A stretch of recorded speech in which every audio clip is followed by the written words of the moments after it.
உலக மக்கள் அனைவருக்கும் வணக்கம். இப்போ இந்த வீடியோவில் என்ன பார்க்க போகிறோம்னா, இம்மார்ட்டல் ரூலர். அதாவது பார்த்திங்கன்னா, இம்மார்ட்டல் ரூலர்ன்றது இப்போ நொஸ்ட்ராடமஸ் ப்ரிடிக்ஷனில் சொன்னதுபடி பார்த்திங்கன்னா 2025 அந்த 2025ஆம் ஆண்டில் அவர் கண்டிப்பாக வெளியில் வந்தாக வேண்டும். இல்லாட்டி அதிகபட்சம் வேணால் 2026 அந்த பிப்ரவரி தமிழ் மாதம் கணக்குப்படி தை மாதம் வெளியில் வந்தே ஆக வேண்டும். ஜனவரிலேயே பார்த்திங்கன்னா தை பிறந்துடும். 2026 ஜனவரியில் அவர் தன்னை வெளிப்படுத்தி ஆக வேண்டும். அப்புறம் 2025 டிசம்பருக்குள்ளே இம்மார்ட்டல் தான் யார் என்பதை ப்ரூஃப் பண்ணி ஆகணும். ஏன்னா நிறையா பேர் இம்மார்ட்டல் தான் சொல்லி சொல்கிறீங்களே ஒழிஞ்சு துணிச்சலாக அவங்க ஏதாவது அரசியல் காரியங்களில் ஈடுபட்டிருக்காங்களான்னு பார்த்தோம்னா கிடையாது. ஆமாம், நேற்று கூட நான் ஒரு லைவ் ஒன்று போட்டிருந்தேன். அப்போ பார்த்திங்கன்னா அதில் நிறையா பேர் கொஸ்டின்ஸ் கேட்டிருந்தாங்க. ஒரு 10-12 பேர் சேட் பண்ணியிருந்தாங்க. அதில் ஒருத்தர் கேட்டிருந்தார், இம்மார்ட்டல் எப்போ வருவாருன்னு கேட்டிருந்தாங்க. அப்போ நான் அங்கே பதில் கொடுத்துருந்தேன். அந்த பதில் தான் இங்கேயும் கொடுக்குறேன். 8 மாதத்துக்குள்ளே இம்மார்ட்டல் வெளிப்பட்டாக வேண்டும். இறையாற்றல் அந்த இறை சக்தியின் மூலிமா 8 மாதம் இல்லை அதிகபட்சம் ஒரு 1 இயருக்குள்ளே வெளிப்பட்டே ஆக வேண்டும். இன்னும் ஒரு 10 மாதம் 10 மந்த்து தான் டைம் இருக்குது. ஆமாம், இப்போவுமே அவர் வெளியில் வந்தாக வேண்டிய ஒரு கட்டாயத்தில் இம்மார்ட்டல் இருக்கார். ஏன்னா தேடலில் போட்டதே நொஸ்ட்ராடமஸ் ப்ரிடிக்ஷனில் 2025 தான் ப்ரிடிக்ஷனில் சொல்லியிருக்காங்க. நான் சொன்னது 2025 தான் சொன்னேன். இன்னும் சில பேர் இல்லை 2027 2037 காலத்தை கடத்திக்கிட்டு போனாங்கன்னா 2027 வருவாரான்னு தெரியல. அப்போ நம்ம மூட்டையை கட்டிட்டு வேறு வேலையை போய் பார்க்க வேண்டியதான். 2026 ஜனவரி வரைக்கும் பார்க்க வேண்டியதான். இல்லை அப்படி ஒன்றும் பெருசாக இம்மார்ட்டல் வரமாட்டாருன்னு தெரிஞ்சுன்னா மூட்டையை கட்டிட்டு போய் வேலையை பார்க்க வேண்டியதான். ஏன்னா நானும் கூட சில வீடியோங்களில் சொல்லியிருப்பேன், அந்த இம்மார்ட்டல் நான் தான்.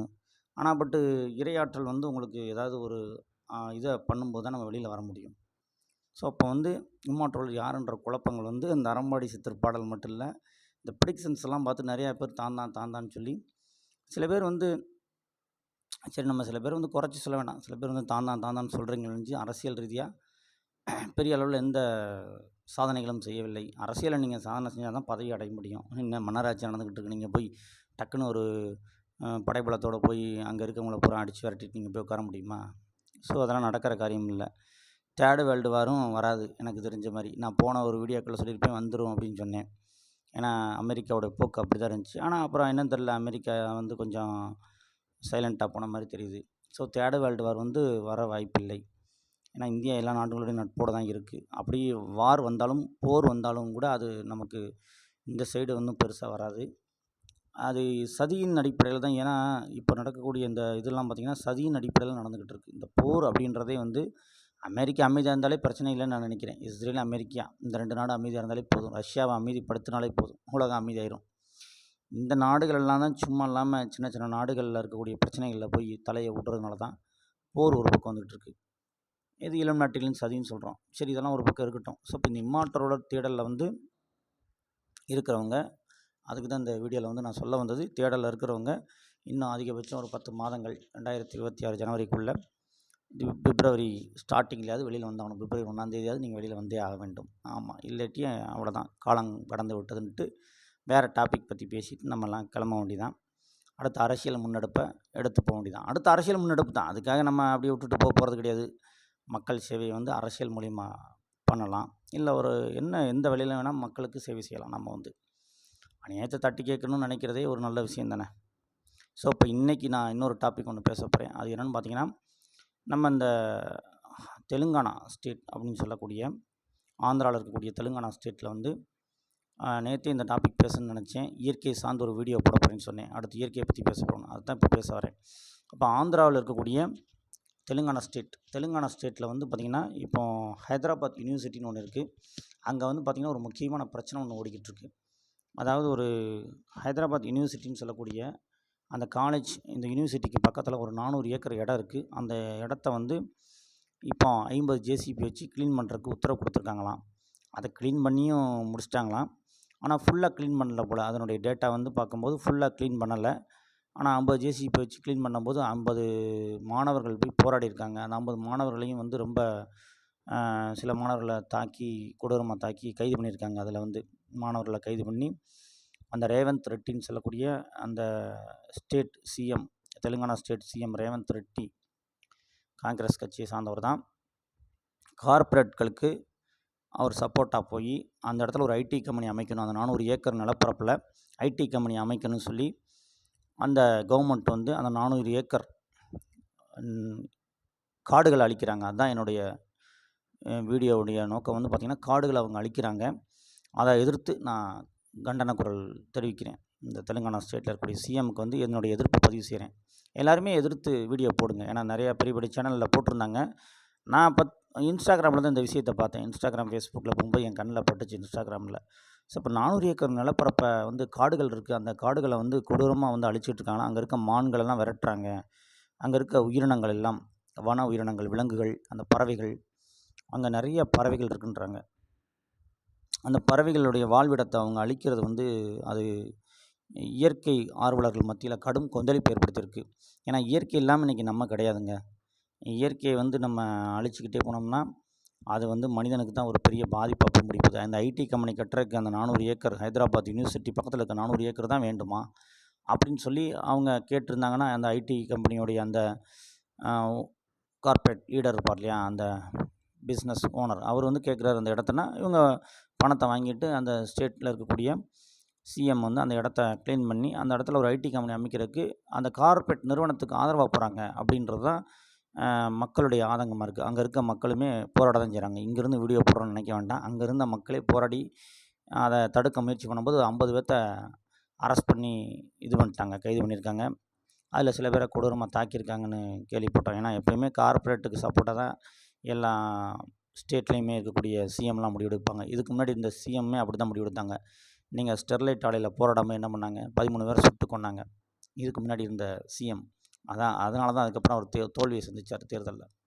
ஸோ அவருக்கு ஒரு வாய்ப்பு கிடச்சிது, அதை அவர் பயன்படுத்திக்கல. அதே மாதிரி தான் வரக்கூடிய முதலமைச்சர்கள் எல்லாருமே எல்லா ஸ்டேட்லேயுமே இருக்கட்டும், இப்போ தெலுங்கானா ஸ்டேட்டில் இருக்கக்கூடிய முதலமைச்சர் ரேவந்த் ரெட்டியாக இருக்கட்டும், அவர் என்ன பண்ணியிருக்காருன்னா அந்த கார்ப்பரேட் கம்பெனிகளுக்கு சப்போர்ட்டாக போகிறாரு. இயற்கையை ஏன் அழிக்கணும்னு நினைக்கிறாரு. காடுகள் 400 ஏக்கர் காடுகள் அழிக்கிறதுனா அது ஈஸி இல்லை. அதே மாதிரி 400 ஏக்கர் காடுகள் அவரால் உருவாக்க முடியுமா? அதை உருவாக்குறதுக்கு எத்தனை ஆண்டுகள் ஆகும்? அங்கே இருக்கக்கூடிய அந்த பறவைகளுடைய அந்த வாழ்விடத்தை அழிக்கிறதும், அந்த விலங்குகளுடைய அந்த வாழ்விடத்தை அழிக்கிறதும், அந்த அரிய வகை மரங்கள் இருக்கும். அங்கே வந்து கிட்டத்தட்ட பல வகையான மரங்கள் இருக்கும், உயிரினங்கள் நிறையா இருக்கும், பறவைகளே பல வகைகள் இருக்குன்றாங்க. ஸோ இப்போ இதெல்லாம் அழித்து தான் அந்த இடத்துல இவங்க ஒரு ஐடி கம்பெனி கட்டணுமா அப்படின்னு கேட்குறேன். இப்படியே நம்ம வந்து மக்கள் கண்டுக்காமல் போகிறதுனால தான் என்னாச்சு, இப்போ இந்த அரிட்டாப்பட்டியில் கூட மதுரையில் வந்து டங்ஸ்டன்ற கனிம வளம் இருக்குது, நாங்கள் எடுக்க போகிறோன்னு சொல்லி சென்ட்ரல் கவர்மெண்ட் அப்ரூவல் பண்ணிட்டாங்க, நாங்கள் எடுத்தே ஆகும்னு சொல்லி ஹிந்துஸ்தான் ஒரு கம்பெனிக்காரன் வந்தான், அவனை அடித்து வரட்டினாங்க. அரிட்டாப்பட்டி மக்கள் ஓடிட்டான். ஸோ இப்படி தான் மக்கள் வந்து கொஞ்சம் விழிப்புணர்வாக இல்லாட்டி நம்மளுடைய வாழ்விடத்தை அவன் அழிச்சிருவான். நம்ம வாழ்விடத்தை அழிச்சாச்சுன்னா நம்ம அடுத்து வந்து என்ன பண்ண முடியும், அடுத்து வந்து எல்லாருமே ஐடி கம்பெனிக்கு வேலைக்கு போக முடியுமா சொல்லுங்கள். ஒரு கட்டத்தில் அவன் ஏஐன்ற தொழில்நுட்பத்தை பயன்படுத்தி நான் எல்லாத்தையும் வேலைக்கு வச்சுக்கிறேன், நீக்கு தேவையில்லை வெளியில் கிளம்புன்ட்டானா நீங்கள் சோத்துக்கு சிங்கி அடிக்கணும். அதை மூலம் எல்லோரும் புரிஞ்சுக்குங்க. இன்னும் எங்களுக்கு வந்து ஒரு 5 ஏக்கர் இடம் இருக்குது, அதை விற்க முடியல. எத்தனை வருஷமாக முயற்சி பண்ணுறோம்னா கிட்டத்தட்ட 6 வருஷம் முயற்சி முடியலை. நான் சந்தோஷம் தான் படுவேன். எங்கள் அப்பா விற்கிறதுக்கு முயற்சி பண்ணிக்கிட்டே இருப்பார். நானும் கூட 2-3 பேரை அனுப்பி விட்டேன், ஆனால் விற்க முடியல அந்த அக்ரி லேண்ட்டை. அதனால் வந்து விற்க முடியாமல் போனதுக்கு நான் ஒரு பக்கம் மகிழ்ச்சி தான் அடைவேன். ஏன்னா அந்த இடம் இருந்தாலும் பின்னாடி நம்ம அதில் வந்து ஒரு 1.5 ஏக்கரை தனியாக பிரித்து எடுத்து அதில் நான் தேவையான அளவு, எனக்கு தேவையான அளவு மக்காச்சோளம், கம்பு, நெல் இதெல்லாம் விவசாயம் பண்ணிக்கிருவேன். அந்த இடத்த அந்த அக்ரி லேண்டை கொண்டு போய் விற்றுட்டோம்னா என்ன ஆகும்னா அது வந்து ஒரு பிரச்சனை தான். விற்காமல் இருக்கிறது கூட ஒரு வகைக்கு நல்லது தான் அப்படின்னு நான் நினைக்கிறேன். ஸோ இப்போ அதைத்தான் நான் சொல்ல வந்தேன். ஸோ தெலுங்கானாவில் விஷயத்துக்கு வரேன். தெலுங்கானாவில் இருக்கக்கூடிய அந்த 400 ஏக்கர் நிலப்பரப்பை காப்பாற்றுவதற்கு எல்லோரும் ஃபேஸ்புக்கில் இது பண்ணுங்கள், ட்ரெண்டிங் பண்ணி விடுங்க. இப்படி வந்து நம்ம இந்தியா முழுக்க நடந்துக்கிட்டு தான் இருக்குது. இப்போ குறிப்பாக வந்து காங்கிரஸ் தான் அந்த வேலையை பார்க்குதுன்றாங்க. அப்போ பிஜேபி நல்ல கட்சியா அப்படின்னு நீங்கள் கேட்டிங்கன்னா, கட்சிகளை பற்றி நான் பேசக்கூடாதுன்னு நினைக்கிறேன். ஆனால் அவங்க செய்யக்கூடிய காரியங்களை கார்ப்பரேட்டுகளுக்கு சப்போர்ட்டாக போகிறாங்க. அஸ்ஸாமில் கூட ரீசெண்டாக நிறைய காடுகள் அழிச்சிருக்காங்கன்றாங்க. இதுக்கு காரணம் அங்கே இருந்த ஆட்சி பிஜேபின்றாங்க. ஆமாம், அது பழங்குடியின மக்களெல்லாம் விரட்டிட்டு அந்த நிலங்கள் அழிக்கிறது இதெல்லாம் வந்து கண்டனத்துக்குரியது. ஒரு 5 வருஷத்துக்கு முன்னாடி ஒரு வீடியோ ஒன்று பார்த்தேங்க. இந்த தெலுங்கானா வீடியோ பார்க்கும்போது 5 வருஷத்துக்கு முன்னாடி அமேசான் காட்டில் தீ வச்சுருக்கானுங்க வேணும்னே. அது எவன் பண்ண வேலை? அது இலுமினாட்டி பண்ண வேலை. இலுமினாட்டினா யார்? இலுமினாட்டியே கிடையாதுன்னு சொல்லி என்கிட்ட சில பேர் ஃபோனில் நான் பேசும்போது, இலுமினாட்டிலாம் கிடையாதுங்க, சும்மா இலுமினாட்டின்னு சொல்கிறீங்க. அப்போ இலுமினாட்டி யார்? பொலிட்டிக்ஸில் இருக்க லீடர்ஸ் தான் என்னைய பொறுத்த வரைக்கும் இலுமினாட்டி. ஆமாம், நீங்கள் கார்ப்பரேட்டுக்கு சப்போர்ட்டாக போகிறீங்க, அப்போ கார்ப்பரேட் இலுமினாட்டியா? கார்ப்பரேட்டில் பெரிய பெரிய மக்களுக்கு தீங்கு விளைவிக்கக்கூடிய திட்டங்களை கொண்டு வர அரசாங்கமும் இல்லுமினாட்டி தான். அதற்கு ஆதரவு கொடுத்து ஹிந்துஸ்தானு இந்த மாதிரி நிறுவனங்கள்லாம் இருக்கு இல்லையா, லண்டன் இந்த ஸ்டெர்லைட் ஃபேக்ட்ரி அந்த அமைப்பு இருக்குது பார்த்தீங்களா, அவங்க ஒரு இது வச்சுருப்பாங்க. அப்போ அந்த மாதிரி ஆட்கள்லாம் வந்து இயற்கை அழிக்கிறதுக்கு ரெடி ஆவான். அவனுக்கு தேவை கனிம வளங்களை கொள்ளையடிக்கணும். அந்த மாதிரி ஒரு மக்களுக்கு ஒரு இதான ஒரு இயற்கையான சூழ்நிலையில் மக்கள் வாழணும்னு ஆசைப்படுவாங்க. ஆனால் இயற்கையை அழிக்கிறாங்க. பழங்குடியின மக்கள்லாம் விரட்டி அஸ்ஸாமில் காடுகளை அழித்து அங்கே சில வேலைகள் நடந்திருக்கு. அதே மாதிரி தான் இப்போ தெலுங்கானாவில் நடந்துக்கிட்டு இருக்குது. அமேசான் காடுகளே தீ வச்சுருக்கானா பார்த்துக்குங்க. 5 வருஷத்துக்கு முன்னாடி நல்ல வேளை அந்த தீயை அணைச்சிட்டாங்க. ஆனால் நிறையா உலகத்தில் கூடிய மக்கள் தொகையில் 20% மக்களுக்கு தேவையான ஆக்சிஜன் அமேசான் காடுகள் தான் கிடச்சிக்கிட்டு இருக்குது. ஸோ அப்போ அந்த அமேசான் காடுகளை பாதுகாக்க வேண்டியது உலக மக்களின் கடமை. அதே மாதிரி தான் ஒவ்வொரு ஸ்டேட்டில் இருக்கக்கூடிய மக்களும் சரி, ஒவ்வொரு நாடுகளில் இருக்கக்கூடிய மக்களும் சரி, உங்கள் இயற்கை வளத்தை நீங்கள் பாதுகாத்துக்குங்க. நீங்கள் இயற்கை வளம் இல்லாமல் போச்சு, காடுகள் இல்லை அப்படின்றால் மழை வராது. மழை வராட்டி உங்களுக்கு தண்ணி கிடைக்காது, பஞ்சம் வந்துடும். தண்ணியை நீங்கள் காசு போட்டு எத்தனை நாளைக்கு வாங்கி குடிக்க முடியாது. விவசாயம் இல்லாட்டி நீங்கள் சாப்பிட முடியாது. அதை மூலம் உணர்ந்து எல்லாருமே ஐடி கம்பெனியில் போய் உட்காந்துக்கலாம் வேலைக்கு. கம்ப்யூட்டரை தட்டிக்கிட்டால் சாப்பாடு வந்துடாது. ஸோ இப்போ இயற்கையாக நம்ம போய் விவசாயம் செய்ய நமக்கு தெரியாட்டாலும் விவசாயம் செய்கிறவங்களுக்கு சப்போர்ட்டாவது நில்லுங்க. டெல்லியில் போய் விவசாயிகள் போராடுறாங்க. எங்கேருந்து? பஞ்சாப்லேருந்து போகிறாங்க, ஹரியானா, டெல்லியை நோக்கி போகிறாங்க. போய் பேரணியாக விவசாயிகள் போராடுறாங்க. தண்ணியை பீச்சு அடித்து விரட்டுறாங்க. ஏதோ ஒரு சட்டம் கொண்டு வரும்போது எதிர்த்து அவங்க போகிறாங்க. ஸோ இப்போ இப்படியெல்லாம் பார்க்கும்போது நம்ம சென்ட்ரல் கவர்மெண்ட் வந்து விவசாயிகளுக்கு எதிராக இருக்குன்னா அந்த ஆட்சியை மாற்ற முயற்சி பண்ணுங்கள். அந்த ஆட்சியை தூக்கி போட்டு வேறு ஆட்சியை கொண்டு வாங்க. அப்போ பாஜக விட்டாச்சுன்னா காங்கிரஸ் அப்படின்ற நிலைப்பாட்டுக்கு வேணாம். புதிய ஒரு தலைவர் வரணும். இந்தியாவை பொறுத்த வரைக்கும் புதிய பிரதமர் வரணும். நான் சொன்ன மாதிரி இம்மாற்றல் வந்தால் தான் இந்த பிரச்சனைகள் சரியாகும் அப்படின்னு நான் சொல்கிறேன். டெல்லியிலே போராட்டம் பண்ணவும் விவசாயிகள் என்ன பண்ணாங்க? கண்டுக்கலை. அவங்கள விரட்டவும் அவங்கள கைது பண்ணவும் அந்த மாதிரி தான் பண்ணாங்களே ஒழிஞ்சு அவங்கக்கிட்ட பேச்சுவார்த்தை நடத்துன மாதிரி தெரில. ஸோ விவசாயத்தை பாதுகாக்கணும். ஏன்னா எல்லாருமே ஐடி கம்பெனியில் போய் உட்காந்துட்டு இருக்க முடியாது. அப்புறம் ஒரு கட்டம் வரும்போது ஐடி கம்பெனியில் திடீர்னு ஆட்களை குறைச்சிருவோம். ஏஐ தொழில்நுட்பத்தின் மூலிமா நான் ஆட்களை வச்சுக்கிறேன், நீங்கள் கிளம்புங்க வீட்டுக்குன்ட்டானா ரோபோட்டிக் சிஸ்டம் கொண்டு வந்துடுவேன், யாரும் தேவையில்லை எனக்கு மனுஷனேன்றான். ஃபியூச்சரில் ஒரு 50 வருஷம் கழிச்சு அப்படி நடந்துச்சுன்னா என்ன பண்ணுவீங்க? அப்போ நீ ஏஐ படிச்சுக்கிறேன்னு சொல்லி புத்திசாலித்தனமாக ஏஐ படிச்சுக்கிட்டு இருக்கீங்க. ஏஐ படித்தவங்களுக்கு மட்டும்தான் அப்போ வேலை கிடைக்கும், மற்றவங்கள என்ன பண்ணுறதான்? அதனால் வந்து மனிதனுடைய வாழ்க்கையை வந்து கடவுள் ஒரு முடிவு பண்ணி வச்சுருப்பார். நீங்கள் ஏஐ படிங்க, என்னமோ படிங்க. ஆனால் அங்கே ஒருத்தர் இருக்கார், ஆர்டிஃபிஷியல் இன்டெலிஜென்ஸ் நீங்கள் சொல்கிறீங்க. என்ஐ ஒருத்தர் இருக்கார், நேச்சுரல் இயற்கை நுண்ணறிவு கடவுள், இயற்கையை படைத்த கடவுள் இருக்கார். அவர் கோபம் கொண்டாருன்னு நீங்கள் தாங்க மாட்டீங்க. தாய்லாந்தில் நிலநடுக்கம் வச்சு பார்த்தீங்க. ஏன்னா என்ன காரணம்னு உங்களுக்கும் தெரியும். இதெல்லாம் சொல்லி டயத்தை வேஸ்ட் பண்ண வேண்டாம். அமெரிக்காவில் கூட ஒரு லாஸ் ஏஞ்சல்ஸ் நகரத்தில் தீ பிடிச்சிச்சு, சூறாவளி வந்துச்சு. அப்புறம் தாய்லாந்தில் நிலநடுக்கம். இந்த மாதிரி இயற்கை வந்து சவுதி அரேபியாவில் கூட ஒரு மிகப்பெரிய மழை, வரலாறு காணாத மழை, பாலைவனத்தில் பெரிய வெள்ளம், சூறாவளி இந்த மாதிரிலாம் நடந்துச்சு. ஸோ இப்போ இதெல்லாம் ஏன் நடக்குதுன்னா இறைவன் வந்து உணர்த்துறாரு, நீங்கள் தவறு செய்கிறீங்க, நிறுத்துங்க அப்படின்னு சொல்லி உங்களுக்கு ஒரு எச்சரிக்கை கொடுக்குறாரு. ஆனால் நீங்கள் மீண்டும் மீண்டும் தவறு செஞ்சுக்கிட்டே போனீங்கன்னா, இயற்கையை அழிச்சிக்கிட்டே இருந்தீங்கன்னா இயற்கை என்ன செய்யும்? இயற்கை வந்து திருப்பி உங்களை அடிக்கும் போது அவங்களுக்கு தெரியும். ஸோ தெலுங்கானா ஸ்டேட் சிஎம் வந்து அந்த க்ளீன் பண்ண இடத்தெல்லாம் விட்டுட்டு ஐடி கம்பெனி வேறு இடத்துல கட்டணும், அங்கே இருக்கக்கூடிய உயிரினங்களை அங்கேயே வாழணும், அந்த காடுகளை அழிக்கக்கூடாது அப்படின்னு சொல்லி வீடியோ முடிச்சுக்குருவோம். காடுகளை அழிக்கிறதுக்கு பல காடுகளை உருவாக்குங்க, வீட்டுக்கு ஒரு மரம் வைங்க. முன்னாள் முதலமைச்சர் ஜெயலலிதா அம்மா கூட டாக்டர் ஜெயலலிதா அம்மா கூட ஒரு அறிக்கை கொடுத்தாங்க. மழைநீர் சேகரிப்பெல்லாம் பண்ணணும், வீட்டுக்கு ஒரு மரம் வளர்க்கணும்னு சொல்லி மழைநீர்லாம் சேகரிக்கணும்னு சொல்லி திட்டம் கொண்டாங்க. ஆனால் நம்ம நாட்டில் அதை பாதி பேர் ஃபாலோ பண்ணாங்க, வரவேற்றார்கள். சில பேர் இடம் இல்லைன்னு சொல்லி கவர்மெண்ட்டுக்கிட்ட போய் சண்டை தான் போட்டுக்கிட்டு இருந்தீங்க. ஆனால் அவங்க சொன்ன விஷயங்கள் நல்ல விஷயம் தான். வீட்டுக்கு ஒரு மரம் வளருங்க, மரம் வளர்க்கணும் வீட்டில், அதேமாதிரி மழைநீர் சேகரிப்பு இதை வைக்கணும் அப்படின்னு சொல்லி சொன்னாங்க. இதெல்லாம் அன்றைக்கி ப்ராப்பராக பண்ணியிருந்தோம்னா நமக்கு இந்த சென்னையில் இருக்கக்கூடிய அந்த ஃப்ளோட்லாம் வந்துச்சு இல்லையா, வெள்ளம்.